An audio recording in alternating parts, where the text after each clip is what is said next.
नमस्कार, अजय मेरू एक्सप्रेस के डिजिटल स्वरूप में आप सभी का स्वागत है। आइए लिए चलते हैं आपको तीर्थनगरी पुष्कर से जुड़ी आज की खबर की ओर। कल यानी 4 जून को विश्व के सबसे बड़े लोकतंत्र, मदर ऑफ डेमोक्रेसी यानी हमारे देश भारत के हाल ही में संपन्न हुए लोकसभा चुनाव के परिणाम आने जा रहे हैं। लगातार 2 बार से देश का नेतृत्व कर रही भाजपा इस बार भी अपने प्रदर्शन को लेकर आश्वस्त नजर आ रही है। नरेंद्र मोदी के नेतृत्व में भाजपाई तीसरी बार जीत की हैट्रिक लगाने को लेकर आश्वस्त नजर आ रहे हैं। भाजपा कार्यकर्ताओं में उत्साह और जश्न का माहौल दिख रहा है। तीर्थनगरी पुष्कर के भाजपाइयों में भी कमोबेश यही माहौल दिखाई दे रहा है।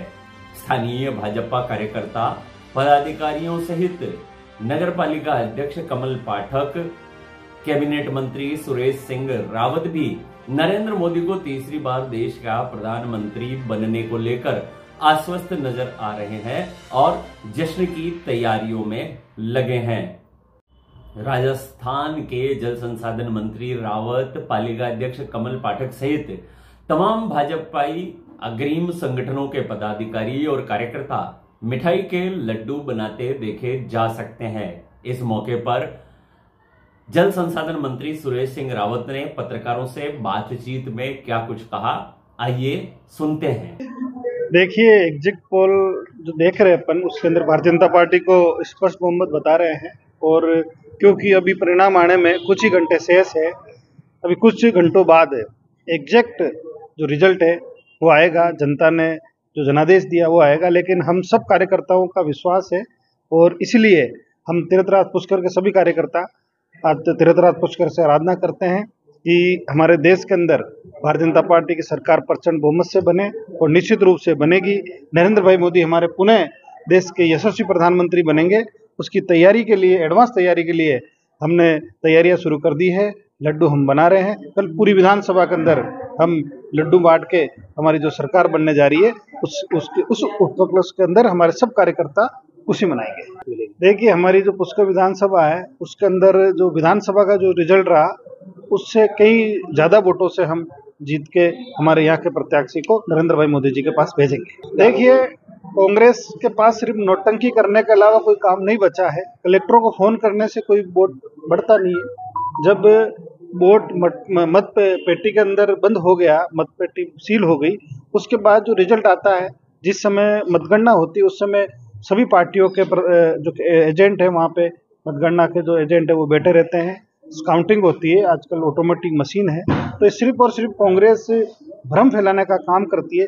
जिस तरह से लोकसभा चुनाव के अंदर उन्होंने पूरे देश के अंदर तरह तरह के भ्रम फैलाए, भ्रम फैलाने के अंदर विपक्षी पार्टी माहिर है और यही भ्रम फैला के उन्होंने वर्षों तक राज किया। लेकिन अब हमारे देश की जनता जाग चुकी है। सही के साथ हमारे देश की जनता रहती है। सत्य की हमेशा जीत होती है। हमारे अशोक चिन्ह पे भी लिखा है कि सत्यमेव जयते। इसका भारतीय जनता पार्टी ने सही अर्थों में पालन किया है। तो निश्चित रूप से ये कांग्रेस की बौखलाहट है, इस तरह के वो अंतर्गत आरोप लगाती है। और वैसे कोई उनके आरोप वो नए नहीं लगाए, वो तो वैसे कई सालों से जब वो हारती है तो इस तरह के उल्टे सीधे झूठे आरोप लगाती है। देखिए, निश्चित रूप से तीर्थराज पुष्कर हमारा एक अंतर्राष्ट्रीय स्तर का स्थान है। यहाँ पे देश और विदेश से पर्यटक लाखों की संख्या में आते हैं। धार्मिक श्रद्धालु भी लाखों की संख्या में तीर्थराज पुष्कर में आते हैं। तो मैं लगातार 2 बार पहले रहा, तीसरी बार पुष्कर राज की जनता ने मुझे अवसर दिया। अब क्योंकि सरकार है, सरकार के अंदर मेरे पास भी महत्वपूर्ण जिम्मेदारी है और मेरे मन की इच्छा है कि तीर्थराज पुष्कर का जो रूप जैसा निखरना चाहिए था वैसा निखरे। मैं तीर्थराज पुष्कर के आम लोगों से भी अपील करता हूँ कि इस कार्य के अंदर हमारा सहयोग करें। अपन सब लोग मिलकर तीर्थराज पुष्कर को भव्यता प्रदान करें।